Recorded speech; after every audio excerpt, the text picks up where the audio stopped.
तो चलिए दोस्तों, हम अपने इस वीडियो की शुरुआत करते हैं। 50 तक क्वेश्चंस हमने कर लिए थे दोस्तों। अब आगे के क्वेश्चंस हम करते हैं विद डिटेल स्टडी, और मुझे उम्मीद है कि आप सभी लोग अपने नोट्स प्रिपेयर कर रहे होंगे।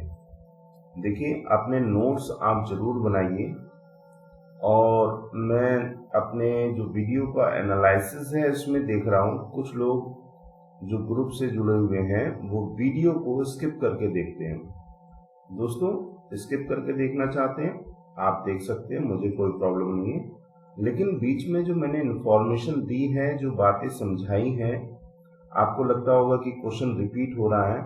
वो क्वेश्चन दोस्तों मैं रिपीट इसलिए करता हूँ कि मेरे पास इतना समय नहीं है कि ये क्वेश्चन एक बार कराने के बाद मैं आपका दोबारा से अभ्यास कराऊं।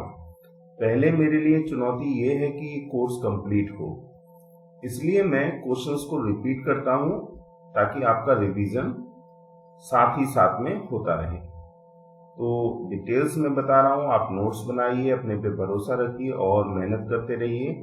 जो भी मटेरियल अब आपके पास प्रोवाइड करा दिया गया है उसको आवश्यकता अनुसार आप प्रिंट कराएं, और जो आपके पास मटेरियल है उसका आप स्टडी भी साथ में करते रहें।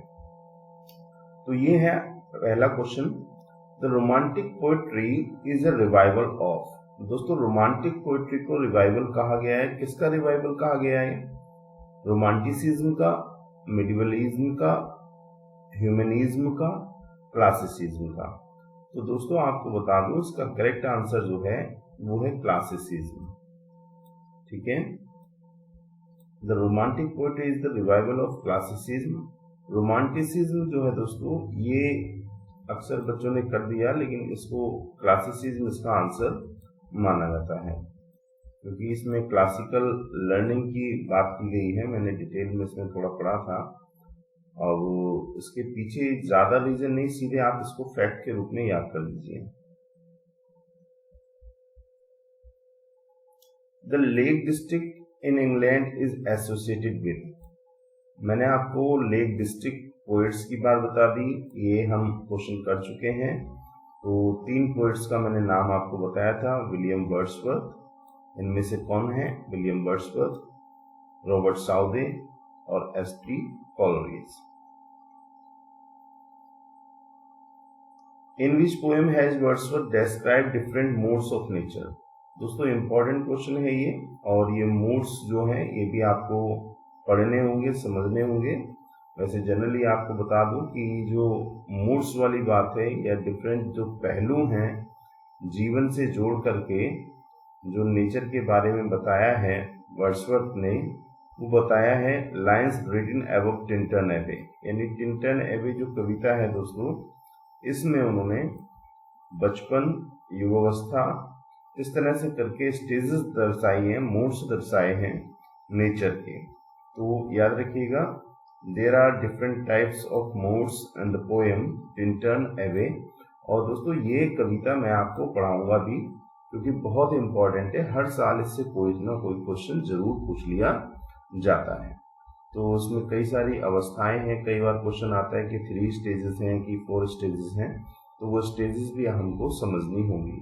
और अगर आपको किसी भी सोर्स से मौका लगता है तो आप भी उनको समझने का प्रयास कीजिए। The prelude is a work of. कई बार ये क्वेश्चन हो गया, prelude is a work of William Wordsworth. It is an autobiographical poem, और मैंने आपको बता दिया there are 14 books in prelude completed in 1805।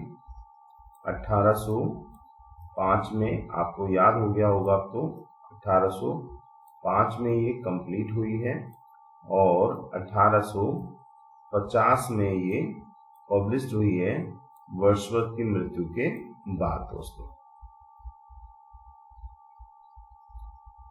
Who among the following is the interpreter of nature in many moods? वही बात है दोस्तों कि कौन अधिवक्ता के रूप में या अर्थ बतलाने वाले के रूप में कार्य करता है प्रकृति का, जो नेचर के विभिन्न मूड्स हैं उनको।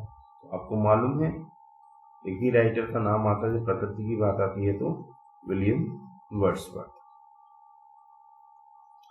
Who among the following is English romantic poet, romantic poet की बात करते हैं तब भी ये विलियम वर्ड्सवर्थ। ये वही क्वेश्चंस हैं दोस्तों जो सभी एग्जाम में ये टीजीटी एग्जाम में पूछे गए हैं, तो इसलिए आप परेशान ना हो। ये मैंने इनको रिवाइज कराया है, रिवाइज किया है ताकि ये जनरल बातें जो हैं वो बार बार आपके माइंड में फिट हो जाएं, वो एकदम स्टोर हो जाएं, इसके बारे में आपको बार बार सोचना न पड़े। वो is the writer of recluse, recluse का राइटर कौन है? मैंने आपको बताया था it is the longest poem of William Wordsworth and it never completed. ये सबसे बड़ा वर्क आप कह सकते हैं रेक्लूस विलियम वर्ड्सवर्थ का है, इनकम्प्लीट वर्क भी आप इसको कह सकते हैं। तो William Wordsworth the Recluse. Lyrical ballads were better appreciated. दोस्तों क्वेश्चन बड़ा अच्छा है, ध्यान से समझिएगा।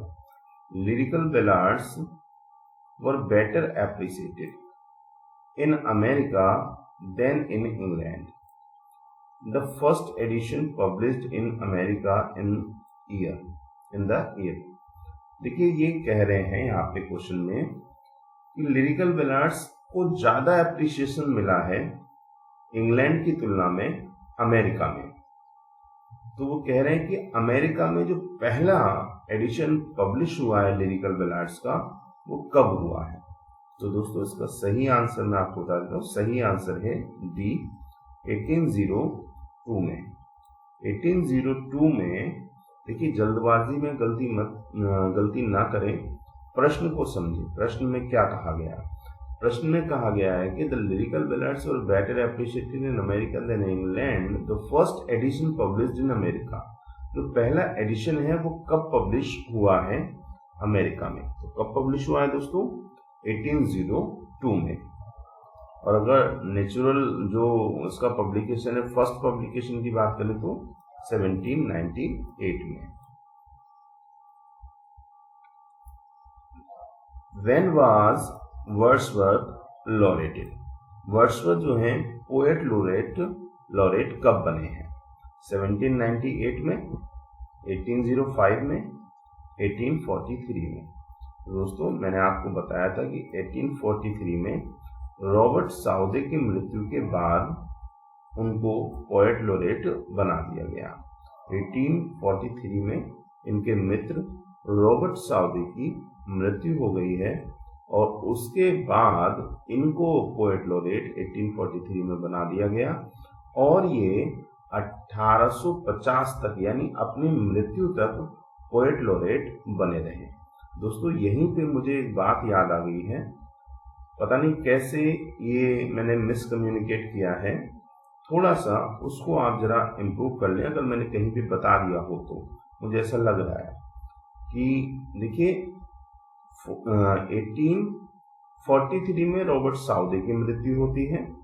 रॉबर्ट साउदे की मृत्यु के बाद इनको पोएट लॉरेट बना दिया जाता है 43 में और 1850 तक ये रहते हैं और 1850 के बाद अल्फ्रेड लॉर्ड टेनिसन को पोएट लॉरेट बना दिया जाता है। लेकिन मैंने आपको बता दिया था कि रॉबर्ट साउदे से पहले कॉलरीज को शायद मैंने किसी वीडियो में, मुझे लग रहा है ऐसा मैंने बता दिया, तो उसको आप इम्प्रूव कर लीजिए। कॉलरीज नहीं, आगे ये क्वेश्चन आएगा। रॉबर्ट साउदे बने हैं 1813 में, आई थिंक 13 से 43 तक, और 43 में मृत्यु हो जाने के बाद फिर बने हैं विलियम वर्ड्सवर्थ और उसके बाद अल्फ्रेड लॉर्ड टेनिसन।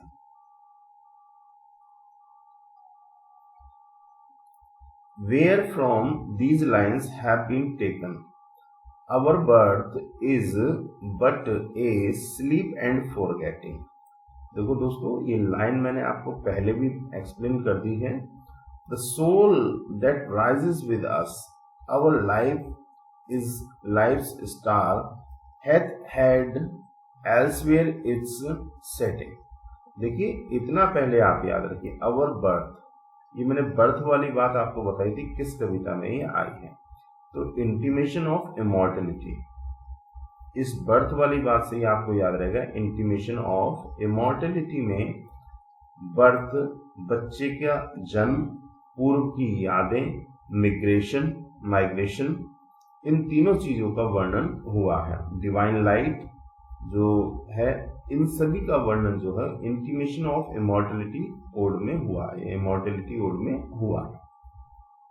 पूर्व जन्म की यादों की जो बात है, डिवाइन लाइट की जो याद की बात है, वो सब इसी कविता में हुई। ये दो कविता मैंने बार बार आपसे कहा है, मैं इनको आपको पढ़ाने का प्रयास जरूर करूंगा। इंटीमेशन ऑफ इमॉर्टेलिटी और टिंटन एबे, इनसे क्वेश्चन पूछ लिया जाता है। देखिए फिर से वही बात, वही quotation, nature never did betray the heart that loved her. यहां पर कहा गया है दोस्तों, नेचर माने प्रकृति, नेवर डिड बेट्रे, कभी भी साथ नहीं छोड़ती है। द हार्ट दैट लव्ड हर, जो भी कोई व्यक्ति प्रकृति की शरण में चला जाता है। यहाँ पे पूछा गया है दीज लाइन्स एग्जिस्ट इन, ये लाइनें किस कविता में आई है? इमॉर्टेलिटी ओड में, माइकल में, ओटिडिटी में, टिंटन एबे में। तो दोस्तों सही आंसर है टिंटन एबे। टिंटन एबे में ये जो लाइन है बहुत ही इंपॉर्टेंट लाइन है, इसको पहली बात तो आप ध्यान दें, बहुत ही इंपॉर्टेंट लाइन है और ऐसी ही इंपॉर्टेंट लाइनें आपसे पूछी जाएंगी। Nature never did betray the heart that loved her, ये इंपॉर्टेंट लाइन है। प्रकृति कभी भी साथ नहीं छोड़ती, यदि कोई उसकी शरण में हो तो ये लाइन जो है टिंटन एबे कविता में दी गई है। When was the prelude published? देखिए पूछा गया है यहाँ पे, यही क्वेश्चन है दोस्तों जो बार बार रिपीट होते हैं। इन क्वेश्चंस को आप विशेष रूप से ध्यान रखें और इनको जल्दबाजी में गलत ना करें। When was the prelude published? prelude कब पब्लिश हुआ है बताइए, सही आंसर बताइए। 1805 में, 1832 में, 1853 में, नन ऑफ दीज में। किसमें पब्लिश हुआ है? हाँ, यहाँ पे याद रखना है कि 1805 में प्रील्यूड कंप्लीट हुआ है। क्या हुआ है दोस्तों? कंप्लीट हुआ है और पब्लिश हुआ है 1850 में, पोस्टुमसली, इनकी मृत्यु के उपरांत, मृत्यु के बाद में।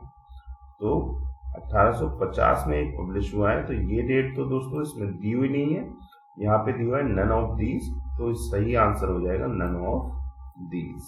Okay, who wrote and about whom, किसने लिखा है और किसके बारे में लिखा है?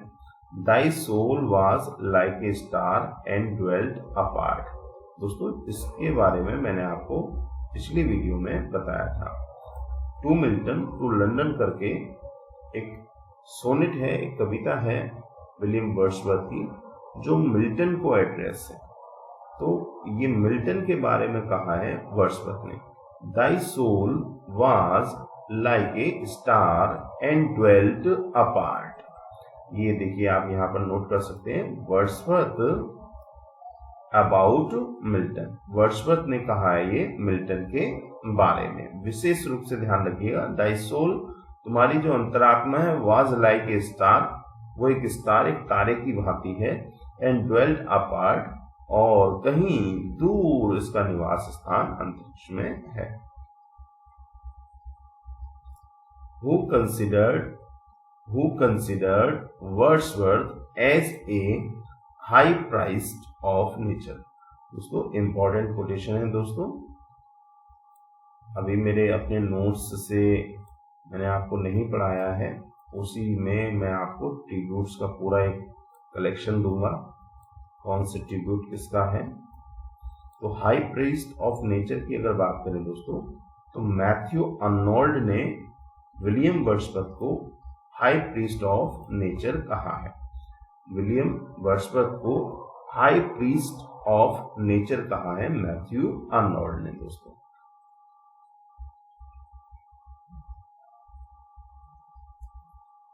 Who is known as the poet of lakes। देखिए दोस्तों कई बार ये क्वेश्चन आ गया है, इसको जाना जाता है, सीधे सीधे आंसर आपको मालूम है। Who is known as the poet of lakes।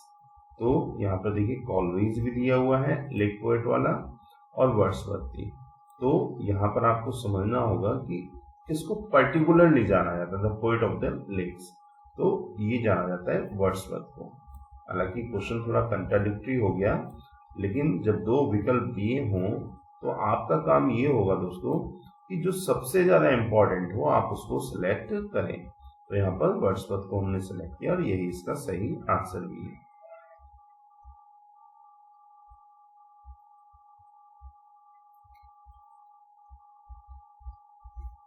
अगला क्वेश्चन है दोस्तों, William Wordsworth was in 1791 in France where he was witness to the middle stage. बिल्कुल ठीक है, 71 में वो फ्रांस में थे और वहां पर वो उन्हें देखने का मौका मिला, या विटनेस गवाह के रूप में, यानी उनके सामने ये घटना हुई है। तो कौन सी घटना हुई है दोस्तों? The French poetic practices, French drama, the French culture of art, the French revolution. तो मैंने आपको बताया था फ्रेंच रेवोल्यूशन, फ्रेंच रेवोल्यूशन की वजह से ही ये फ्रांस में एने डी वैलन को छोड़ करके चले आए थे, और बाद में एने डी वैलन की एक बेटी एन कैरोलाइन पैदा होती है, जो विलियम वर्ड्सवर्थ की बेटी कही गई है, मानी गई है।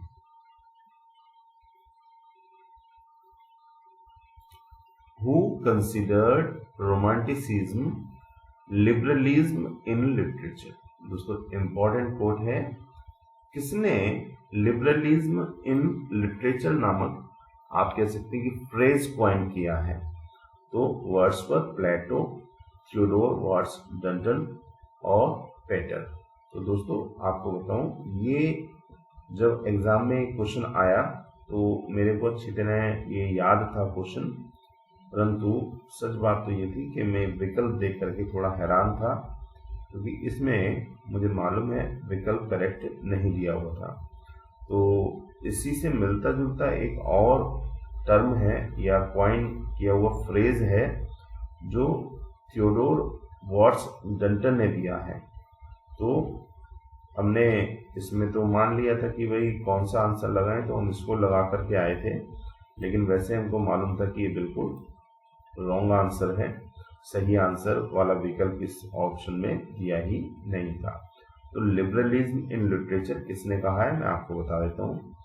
रोमांटिसिज्म के विषय में कहा गया है लिबरलिज्म इन लिटरेचर, यानी रोमांटिसिज्म को लिबरलिज्म इन लिटरेचर जो बताया है दोस्तों, वो विक्टर ह्यूग ने बताया है, विक्टर ह्यूग ने।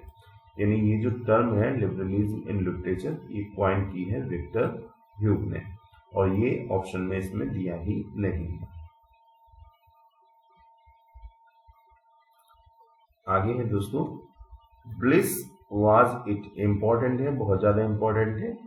इन that dawn to be alive but to be young was very heaven. थोड़ा सा अगर आप थीम पढ़ लेंगे तो आपको जरूर ये बात समझ में आ जाएगी कि ये लाइन कहाँ से है।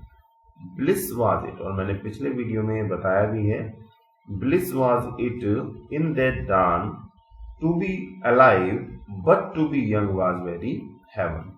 What was the great event, वह कौन सा ग्रेट इवेंट था वर्ड्सवर्थ रखता था in his mind while writing the above line, जब उसने ये पंक्ति लिखी है।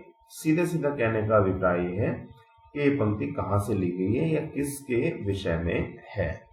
तो यहाँ पर ऑप्शन दिए हुए हैं दोस्तों, his marriage, publication of lyrical ballads, his friendship with Coleridge, the French revolution. दोस्तों इसका सही आंसर है द फ्रेंच रेवोल्यूशन। और ये जो लाइन है दोस्तों, ये फ्रेंच रेवोल्यूशन से ही ली गई है, फ्रेंच रेवोल्यूशन से लाइन ली गई है।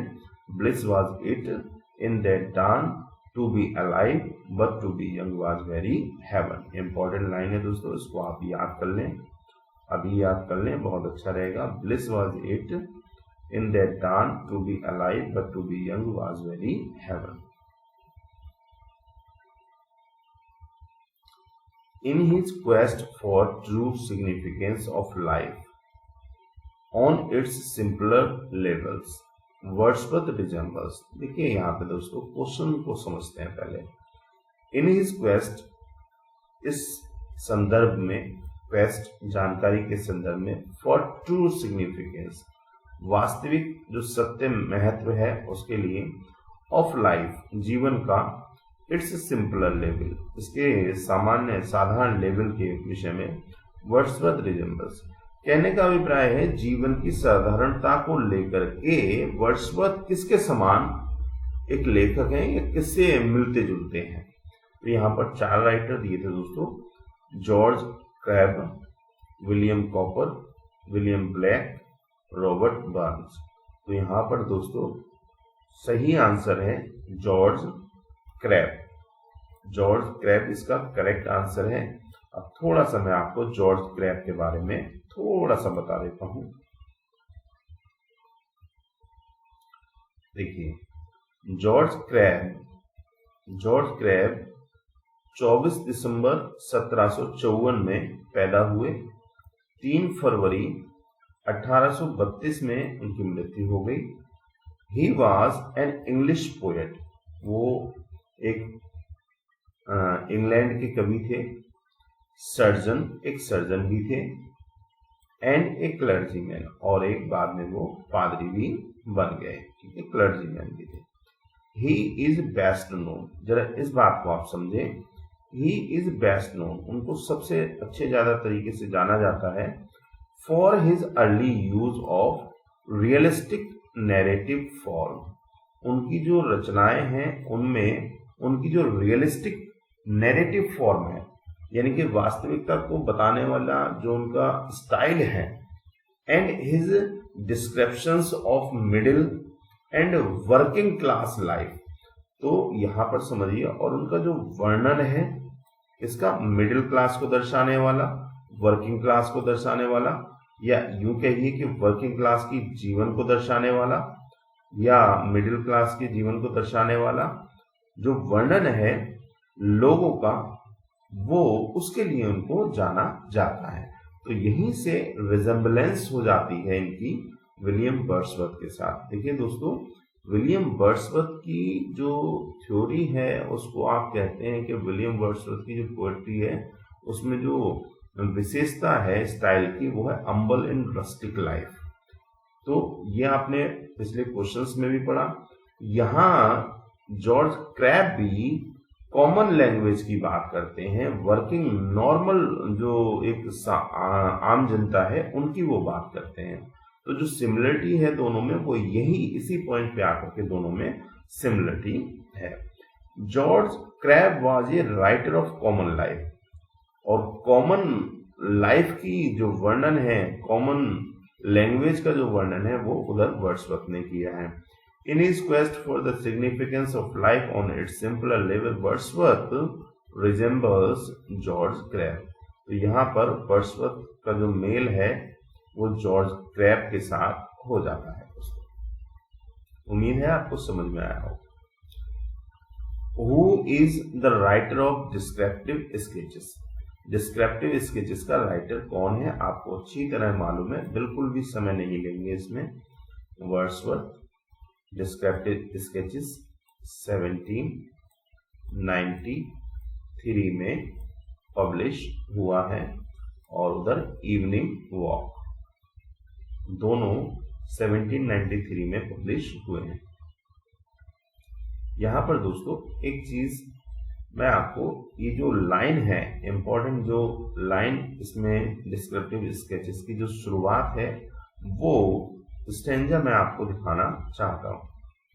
ये देखिए, वर्ड्सवर्थ फ्रॉम डिस्क्रिप्टिव स्केचेस 1793। इससे एक बात कंफर्म हो गई कि डिस्क्रिप्टिव स्केचेस जो हैं 1793 में पब्लिश हुए हैं।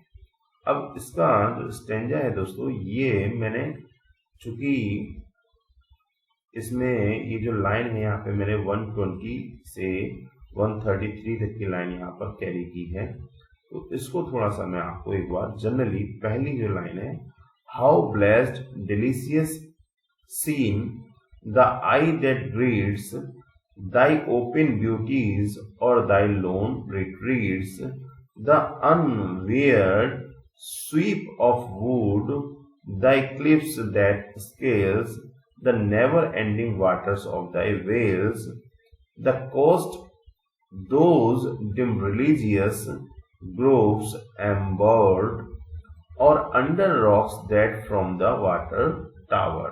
तो ये पंक्तियां हैं दोस्तों, ये इसी वर्ग की हैं, इसको ध्यान रखिएगा। यहाँ पर डिस्क्रिप्टिव स्केचेस की ये लाइन है जो मैंने यहाँ पे आपके लिए ये नोट की है। आप चाहें तो इनको नोट भी कर सकते हैं। नेक्स्ट क्वेश्चन है दोस्तों, choose the correct option. Choose the correct option. Little we see in nature that is ours. थोड़ा सा भी जो भी कुछ हम देख लेते हैं प्रकृति में, दैट इज आर्स, वही हमारा है। जो भी थोड़ा बहुत। तो ये लाइन कहाँ से लिखी है दोस्तों? बहुत ही फेमस लाइन है और बहुत ही इंपॉर्टेंट लाइन है। कुछ लोगों को तो याद भी होगी, कुछ लोगों को तो कहाँ से है दोस्तों? सही आंसर है the world is too much with us. The world is too much with अस। मैंने आपको बताया था ये जो सोनेट है ये नेफ्यू की मृत्यु हो जाने के बाद इन्होंने ये लिखा है। तो आइए मैं इसकी जो लाइनें हैं सोनेट की वो आपको दिखाता हूँ, उसके बारे में कुछ आपको बता देता हूँ। सबसे पहले देखिए, the world is too much with us is a sonnet. ये क्या है दोस्तों? एक सोनेट है। अगर आपसे पूछ लिया जाए विच type of poem is the world is too much, तो ये एक सोनेट है by English romantic poet William Wordsworth. In it Wordsworth criticises, देखिए वर्ड्सवर्थ क्रिटिसाइजेस, इस सोनेट में वर्ड्सवर्थ क्रिटिसाइज करता है the word of the first industrial revolution. किनको क्रिटिसाइज करता है? जो इंडस्ट्रियल लोग हैं उनको। For being absorbed in materialism, क्योंकि वो पूर्ण रूप से मैटेरियलिज्म में लिप्त हो गए हैं, मीन्स भौतिकवादी हो गए हैं। डिस्टेंसिंग इटसेल्फ फ्रॉम नेचर, और वो अपने आप में उन्होंने प्रकृति से एक दूरी बना ली है, क्योंकि उनके पास समय नहीं है प्रकृति की ओर देखने का। वो तो केवल अपना पैसा कमाने में, उसको जोड़ने में और उसको खर्च करने में लगे हुए हैं। ये पोएम दोस्तों 1802 में लिखी गई। कब लिखी गई है? 1802 में। The poem was first published in poems in 2 volumes. ये जो वर्क है the world is too much, जो सोनेट है दोस्तों, वो पोएम्स इन 2 वॉल्यूम्स 1807 में पब्लिश हुआ है। पोएम्स इन 2 वॉल्यूम्स में 1807 में ये पब्लिश हुआ है। इसको लिखा गया था 1802 में। The world is too much with us is a sonnet written in 1802 and published in 1807 in the collection The Poems in 2 volumes। अब दोस्तों मैं यहाँ पर आपको वो लाइन दिखाता हूँ, little we see in nature that is ours. ये लाइन किस तरह से लिखी गई है, क्योंकि जरूरी नहीं यही लाइन आए, हो सकता है इससे आगे या बाद की लाइन इसमें दे दी जाए। तो यहाँ पर दोस्तों ये सोनेट मैं आपको दिखा रहा हूँ और इसके बारे में मैं थोड़ी सी जानकारी आपको दूंगा। देखिए the world is too much, सबसे पहले तो इतना याद रखिए कि इट इज ए सोनेट। ये दोस्तों क्या है? एक सोनेट है। और सोनेट की बात जैसे ही आती है दोस्तों, तो मैंने आपको सोनेट की पूरी डिटेल अपने जो फिगर ऑफ स्पीच और लिटरेरी फॉर्म्स वाला वीडियो है उसमें मैंने आपको अच्छे से समझा दिया है। यदि आपको किसी को ये समझना हो कि सोनेट क्या होते हैं, इनके प्रकार क्या होते हैं, इसकी स्टाइल क्या होती है, तो वो मेरे चैनल पर जाकर के सोनेट नामक वीडियो को देख सकता है और बहुत अच्छे से इसके जो फॉर्म्स हैं वो आपको समझ में आ जाएंगे। तो देखिए दोस्तों, यहाँ पर पहले ये सोनेट है और सोनेट में 14 लाइन्स होती हैं दोस्तों। कितनी होती है? 14 लाइन्स। और किस प्रकार का सोनेट है अगर आपसे पूछ लिया जाए तो दोस्तों ये मिल्टोनिक सोनेट है, यानी मिल्टन की शैली पर लिखा गया सोनेट। अब मिल्टन की शैली क्या है दोस्तों, इसको डिटेल में समझने के लिए तो आपको वीडियो देखना पड़ेगा। फिलहाल शॉर्ट में मैं आपको बता देता हूं कि मिल्टन ने जो क्लासिकल सोनेट था उस फॉर्म को अपनाया। जो क्लासिकल फॉर्म थी सोनेट की, पेट्रार्कन सोनेट थे, इटालियन सोनेट थे, उनको अपनाया। और उसका स्ट्रक्चर जो होता है वो होता है कि शुरू के 3 स्टैंजे 4/4 लाइन के,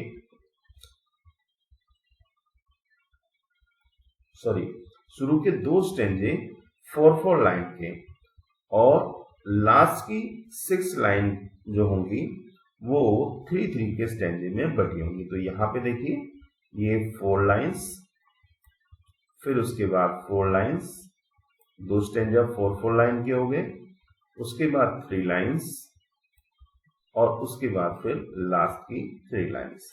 मैंने आपको डिटेल में वीडियो में बताया होगा कि 4 line stanza is called quatrain, तो उसमें 2 क्वार्ट्रेन है, और 3 लाइन स्टैंजा इज कॉल्ड टर्सेट, तो ये टर्सेट है दोस्तों, 2 टर्सेट आप कह सकते हैं। और पूरा मिलाकर के दोस्तों ये सस्टेट हो जाता है, यानी 6 लाइनों का सस्टेट। और अगर इन दोनों को हम मिला दें तो दोस्तों ये 8 लाइनों का हो जाता है, जिसको हम ऑक्टेव कहते हैं। तो जो मिल्टोनिक या क्लासिकल सोनेट है वो ऑक्टेव और सस्टेट में बटा होता है दोस्तों। किसमें? ऑक्टेव और सस्टेट में। तो ऑक्टेव में 8 लाइनें होती हैं और सस्टेट में 6 लाइनें होती हैं। ऑक्टेव 2 स्टैंजों से बना है 4/4 लाइन के, जिसे क्वार्ट्रेन बोलते हैं। सस्टेट भी 2 स्टैंजों से मिलकर बना है 3-3 लाइन के, जिसे टर्सेट बोलते हैं। तो टर्सेट प्लस टर्सेट मीन्स 3 + 3 = 6 यानी कि सस्टेट, और 4 + 4 यानी क्वार्ट्रेन प्लस क्वार्ट्रेन = ऑक्टेव। तो ये आपको ध्यान रखना है। अब हम बात करते हैं उस लाइन की दोस्तों कि वो लाइन कहाँ है, little we see in nature. तो देखिए यहाँ पे मैं एक बार पढ़ देता हूँ और आपको ये भी बता देता हूँ कि इसमें और कौन कौन सी लाइन्स इंपॉर्टेंट है। वैसे तो ये पूरा ही जो सोनेट है बहुत इंपॉर्टेंट है। The world is too much with us late and soon, getting and spending we lay waste our powers, little we see in nature that is ours। थोड़ा सा भी जो कुछ हम प्रकृति में देखते हैं वही हमारा अपना है दोस्तों, और कुछ भी नहीं। We have given our hearts away a sordid boon। इसके बाद दोस्तों यहाँ पर देखिए एक इंपॉर्टेंट लाइन मैं आपको और बता देता हूँ। एक तो ये इंपॉर्टेंट है, this sea that bares her bosom to the moon. ये लाइन आप नोट कर लीजिएगा, this sea that bares her bosom to the moon. ये इंपॉर्टेंट लाइन है दोस्तों। और सबसे ज्यादा इंपॉर्टेंट लाइन क्या है, great God I had rather be a pagan, I had rather be a pagan. ये जो वर्ड्स हैं दोस्तों, I had rather be, I would rather be a pagan, काश में एक पैगन होता। तो ये बहुत ही इंपॉर्टेंट लाइन्स हैं, इनकी डिटेल में आपको जब डिटेल वीडियो बनाऊंगा तब मैं उसमें बताऊंगा। ये लाइनें जरूर आप नोट कर लें, या पूरा सोनेट भी आप नोट कर सकते हैं, इसको आप जरूर पढ़ लें। हु हैज रिटन रुथ, किसने रुथ नामक वर्क लिखा है। दोस्तों ये अच्छा क्वेश्चन है, इसको मैं थोड़ा सा एक्सप्लेन करूंगा, डिटेल में आपको बताऊंगा। सबसे पहले तो आपको बता दूं, Ruth is a long poem by William Wordsworth. William Wordsworth की ये लॉन्ग पोएम है, आई थिंक 254 लाइनें करीब दोस्तों इसमें हैं। 254 लाइनें मीन्स लॉन्ग पोएम है ये रुथ। मैं इसकी कहानी भी आपको बताऊंगा, थोड़ा इसके बारे में आपको बता देता हूँ। Ruth by William Wordsworth. Ruth is considered as a feminist poem. ये इंपॉर्टेंट पॉइंट है दोस्तों, इसको जरा आप ध्यान दीजिएगा कि Ruth is a feminist poem. इसको ना फेमिनिस्ट पोएम कहा गया है क्योंकि इसमें ये पोएम महिलावादी हो जाती है। अभी कैसे महिलावादी होगी ये मैं आपको आगे अभी बताऊंगा। तो सबसे पहले एक पॉइंट जो आपको याद रखना है कि Ruth is generally considered a feminist poem. अगला क्वेश्चन शायद नेक्स्ट एग्जाम में ये हो तो उसको ध्यान रखिएगा। Ruth is a poem composed by William Wordsworth and it is generally considered as a feminist poem. ठीक है, इतना याद रखिएगा। अब रुथ के बारे में थोड़ा मैं आपको बताता हूं। William Wordsworth, Ruth is one of the most neglected poem. दोस्तों ये पॉइंट भी आपको ध्यान रखना है। Neglected poem, one of the most neglected, सबसे कम, सबसे ज्यादा नेग्लेक्टेड पोएम, यानी ना पढ़ी जाने वाली, जिसको इग्नोर कर दिया गया रिव्यूअर्स के द्वारा, ऑडियंस के द्वारा, रीडर्स के द्वारा, of the 18th century addition. जो 1800 में जो एडिशन आया था लिरिकल बैलाड्स का, उसका ये पार्ट है, उसका ये अंग है। तो इसको सबसे ज्यादा जो रीडर्स थे उन्होंने इसको नेग्लेक्ट किया। अभी मैं आपको कारण भी बताऊंगा कि उन्होंने क्यों नेग्लेक्ट किया। Ruth functions as surprisingly realistic anatomy of a mental illness. इसमें मेंटल इलनेस से रिलेटेड है। और सबसे इंपॉर्टेंट पॉइंट जो इसका है दोस्तों, होमलेसनेस। इसमें जो चर्चा है वो इस चीज की है, होमलेसनेस। अभी मैं आपको बताऊंगा इसके बारे में। The word Ruth has a number of meaning. Ruth के अलग अलग कई सारे मीनिंग हैं दोस्तों, जैसे पिटी, सॉरो, ग्रीफ, क्लैमिटी और रुइन यानी बर्बादी। Ruth is written in 6 line tail rhyme stanza. ये जो लिखी गई है दोस्तों रुथ, ये 6 लाइन स्टेंजा में लिखी गई है। 6 लाइन स्टेंजा इंपॉर्टेंट फैक्ट है, याद रखिएगा। Ruth is written in 6 line stanza. The romance 6 a popular stanza form in medieval. छोड़ दीजिए इस बात को, केवल इतना याद रखिए, Ruth is written in 6 line stanza और it is the most neglected poem from the lyrical ballads. Lyrical ballad की सबसे ज्यादा दर्शकों द्वारा, रीडर्स द्वारा नेग्लेक्ट की जाने वाली जो कविता है, इग्नोर की जाने वाली जो कविता है, वो है Ruth. And it is a feminist poem. It is generally considered a feminist poem. उसको ध्यान रखिएगा कि फेमिनिस्ट पोएम अगर आपसे पूछ लिया जाए तो रुथ है, और मोस्ट नेग्लेक्टेड पोएम अगर आपसे पूछ लिया जाए तो रुथ है।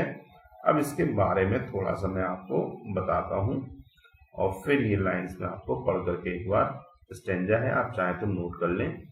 सबसे इंपॉर्टेंट फैक्ट, 2 फैक्ट मैंने आपको बताए। It is a feminist poem, इसको फेमिनिस्ट पोएम का दर्जा मिल गया है। मोस्ट नेग्लेक्टेड पोएम, सबसे ज्यादा इग्नोर की जाने वाली पोएम है लिरिकल बैलाड्स में। और तीसरा इंपॉर्टेंट फैक्ट है दोस्तों कि इसका सब टाइटल है the influence of nature. The influence of nature, ये इसका सब टाइटल है। तो अगर आपसे सब टाइटल पूछ लिया जाए कि the influence of nature is the sub title of, किसका सब टाइटल है, तो ये रुथ का सब टाइटल है द इन्फ्लुएंस ऑफ नेचर। जैसे प्रील्यूड का सब टाइटल है the growth of A poets mind, ऐसे ही रुथ का सब टाइटल है द इन्फ्लुएंस ऑफ नेचर। तीसरा इंपॉर्टेंट फैक्ट हो गया दोस्तों। अब मैं थोड़ा सा इसकी कहानी आपको बता देता हूं। देखिए दोस्तों, रुथ एक लड़की है। इसके पिता ने, इसकी मदर नहीं है, इसके पिता ने दूसरी शादी कर ली है और इसको इग्नोर कर दिया है, इसकी केयर करना बंद कर दिया है रुथ की। बाद में कोई मिलिट्री मैन आता है, ये युवा हो जाती है, वो मिलिट्री मैन थोड़ा इसकी देखरेख करता है। तो ये थीम है इसका। देखिए यहाँ पर मैं अब इसको आपको पढ़ के सुना देता हूं, तब आपको ये बात समझ में आएगी। When Ruth was left half desolate, जब रुथ को छोड़ दिया गया, रुत मतलब जो लड़की थी उसको छोड़ दिया गया। Her father took another mate, कैसे छोड़ दिया गया? क्योंकि उसके पिता ने दूसरी मेट चुन ली थी। And Ruth not 7 years old, पूर्ण रूप से वो 7 ईयर की भी नहीं थी। अ स्लाइटेड चाइल्ड, एक छोटी सी बच्ची है Ruth. At her own will, अपनी इच्छा के अनुसार। Went wandering over dale and hill, अपनी इच्छा से वो डेल जो पहाड़ियां हैं, हिल हैं डेल्स की, वहां पर वो घूमी फ्री। इन थॉटलेस फ्रीडम, विचारों से रहित होकर के और बोल्ड होकर के। तो यहां पर आपको समझ में आ गया होगा कि रुथ पोयम में उसके पिता ने उसको लीव कर दिया है, वो केवल 7 वर्ष की है और दूसरी शादी कर ली है, और दूसरी शादी होने पर वो उन्होंने उसको इग्नोर करना शुरू कर दिया है। बाद में वो युवा हो जाती है और क्या कहते हैं, फिर एक मिलिट्री बॉय आता है जो उसकी केयर करता है और she fail in love with him, उसके साथ वो प्रेम में पड़ जाती है। It is a longest poem, लंबी पोएम है ये, सबसे लंबी तो नहीं कहूंगा लेकिन लंबी पोएम है। 254 लगभग लाइनें इसमें है। मैंने यहाँ पे केवल आपको दिखाने के लिए 15 लाइन्स का स्टैंजा यहाँ पे कैरी किया है दोस्तों। तो मुझे उम्मीद है आपको समझ में आया होगा कि रुथ क्या है, रुथ के बारे में थोड़ा सा आपको जरूर पता लग गया होगा। Wordsworth and Coleridge published lyrical ballads कब पब्लिश कराया है इन्होंने? बार बार ये क्वेश्चन पूछे गए हैं, मैं भी बोर हो गया हूं, आप भी बोर हो गए होंगे अब इन क्वेश्चंस को सुन के, क्योंकि ये क्वेश्चंस कई बार पूछ लिया गया है। वेयर वाज वर्ड्सवर्थ बोर्न, कहाँ पैदा हुए? सबको मालूम है भाई, अब तो हमने याद कर लिया है, कोकरमाउथ कम्बरलैंड, हाँ याद रखिएगा। कुछ फैक्ट्स दोस्तों आपको और मैं यहाँ पे बताना चाहता हूँ, एक बार रिवाइज करा देता हूँ इसी बहाने से। वर्ड्सवर्थ बोर्न 7 अप्रैल 1770 में और 23 अप्रैल 1850 में मृत्यु हो गई। वाज बोर्न एट कोकरमाउथ, कोकरमाउथ में पैदा हुए हैं, कम्बरलैंड में। और यहाँ पर समझना होगा कि इनकी मदर की मृत्यु बहुत जल्दी हो गई थी जब केवल 8 वर्ष के थे। एसटी जोन्स कॉलेज में वो पढ़ने के लिए गए हैं, कैम्ब्रिज उनकी यूनिवर्सिटी है। और उनका एक अफेयर हुआ है एनेटे वेलन के साथ में जब वो फ्रांस गए थे, और उसी से एक इलिजिटिमेट चाइल्ड कैरोलाइन का जन्म हुआ है एनेटे वेलन से। इन 1794 ही reunited with his sister Dorothy, और अपनी माँ और पिता के मरने के बाद ये दोनों बढ़ गए थे, बहन भाई डिवाइड हो गए थे। तो उसके बाद जब ये रीयूनाइटेड हो गए 1794 में, वर्ड्सवर्थ मैरी हचिंसन से आई थिंक इन्होंने 1802 में विवाह कर लिया है। Wordsworth literary career begin with a descriptive sketches, 1793 में इनका पहला वर्क पब्लिश हुआ है और इसी को उनके लिटरेरी कैरियर की शुरुआत मानी जाती है। Wordsworth and Coleridge tour Rhineland in 1828, छोड़ दीजिए, यहाँ पर थोड़ा समझिए। Durham University granted him an honorary doctor of civil law degree in 1838, ये पॉइंट इंपॉर्टेंट है दोस्तों। दरहम यूनिवर्सिटी ने उनको doctor of civil law degree दी है। डॉक्टर ऑफ सिविल लॉ की जो डिग्री है वो उनको मिली है 1838 में। And Oxford conferred the same honour the next year, और अगले ही वर्ष 1838 से 1839 में उनको ये ऑक्सफोर्ड यूनिवर्सिटी से भी ये डिग्री मिली है। व्हेन रॉबर्ट साउदे डाइड, जब रॉबर्ट साउदे की मृत्यु हो गई तो 1843 में उनको पोएट लॉरेट बना दिया गया। ये पॉइंट्स आप सारे नोट कर सकते हैं। Wordsworth has expressed his views on transmigration of the soul in his poem। देखिए दोस्तों, मैंने आपको बताया था ट्रांसमिग्रेशन की बात, बर्थ की बात, डिवाइन लाइट की बात, ये सारी चीजें जो हैं एक ही पोएम में हुई है दोस्तों।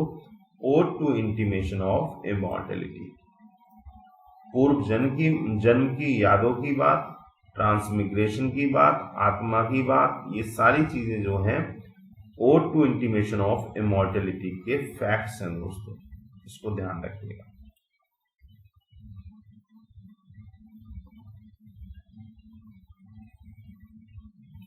इन which year the prelude was published, prelude कब पब्लिश हुआ है दोस्तों? 1850 में। How many parts are there in the prelude, prelude में कितने पार्ट हैं दोस्तों? तो 14 पार्ट्स हैं, मैंने आपको बता दिया है।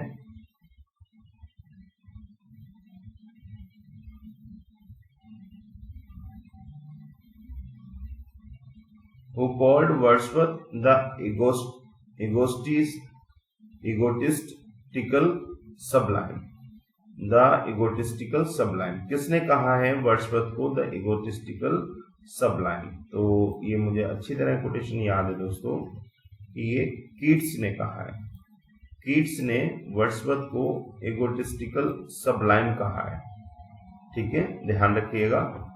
बहुत सारे ट्रिब्यूट्स का जो पैक है पूरा, वो मैं आपको आने वाले वीडियोस में दूंगा, जिसमें सभी इंपॉर्टेंट ट्रिब्यूट्स मैंने एक जगह लिख रखे हैं। वही जैसे गाल्सवर्दी के मैंने आपको कराए थे, उसी प्रकार से सेम ट्रिब्यूट्स मैं आपको कराऊंगा और एग्जाम में आने वाला कोई भी ट्रिब्यूट आपका नहीं बचेगा। यहाँ पर पढ़ लीजिए, the egotistic sublime is a phrase coined by Keats to describe about Wordsworth writing and temperament. Writing and temperament को बताते हुए वर्ड्सवर्थ के कीट्स ने उनको एगोटिस्टिकल सबलाइम कह दिया है दोस्तों। Wordsworth road the prelude in, prelude लिखा है कितनी किताबों में लिखा है, कितने वॉल्यूम है इसके दोस्तों? 14 वॉल्यूम है। इसको ऑटोबायोग्राफिकल एपिक पोएम भी कहा जाता है। Who has written Peter Bell? दोस्तों पीटर बेल किसने लिखा है? इंपॉर्टेंट वर्क है, नाम जरूर याद रखिएगा। Peter Bell is a work by William Wordsworth. William Wordsworth का वर्क है पीटर बेल। यहां पर जो इंपॉर्टेंट फैक्ट आपको जानना है, समझना है, वो है दोस्तों, Peter Bell is a tale in words is a long narrative poem. ये इतना फैक्ट जरूर याद रखिएगा, Peter Bell is a tale in words. तो अगर आपसे पूछ लिया जाए कि Peter Bell which type of work, which type of poem is Peter Bell, तो Peter Bell is a tale in words. Tale in words है ये, is a long narrative poem. किस तरह की पोएम है दोस्तों? नैरेटिव पोएम है, narrate करता है स्पीकर, राइटर इसमें स्टोरी को। तो ये long narrative poem, A tale in words, ये दो फैक्ट जरूर आप याद रखिएगा पीटर बेल के बारे में। रिटन इन 1798, इसमें इसको लिखा गया 1798 में दोस्तों, लेकिन ये पब्लिश हुई है 1819 में। Peter Bell is published in 1819, is a long narrative poem, is a tale in words.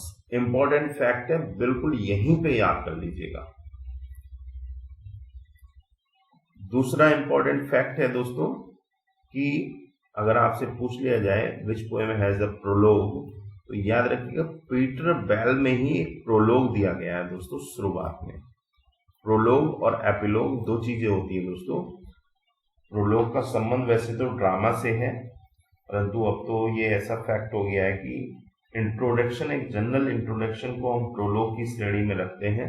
शुरुआत में किसी रचना के शुरुआत में प्रोलोग और किसी रचना के अंत में बताया जाने वाला, बोला जाने वाला एपिलॉग। इनका जनरल जो संबंध है दोस्तों वो ड्रामा से है, प्रोलोग और एपिलॉग। प्रोलोग शुरू में, एपिलॉग लास्ट में। प्रोलोग शुरू में, एपिलॉग लास्ट में।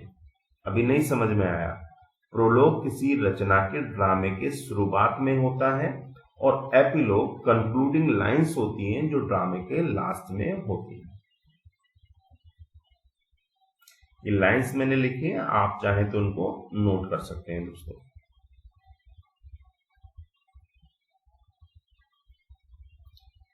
ये line, bliss bliss was it, is that dawn to be alive but to be young was very heaven, occur in the poem of। किसकी कविता में, देखिए लाइन वही है लेकिन क्वेश्चन को थोड़ा सा चेंज कर दिया। अब के पोएम नहीं पूछी, अब के कहते किस राइटर की लाइन है। तो राइटर आपको मालूम है क्या है, विलियम वर्ड्सवर्थ है। कहाँ की लाइन है, फ्रेंच रेवोल्यूशन से ली गई है।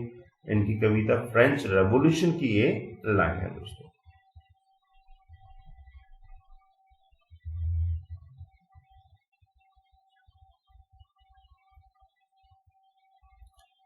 Robert Southey was succeeded by, Robert Southey को सक्सीडेड किसने किया है, वही मैंने बताया था। सक्सीडेड मतलब अनुगामी, उत्तरवर्ती, यानी बाद में आने वाले कौन है।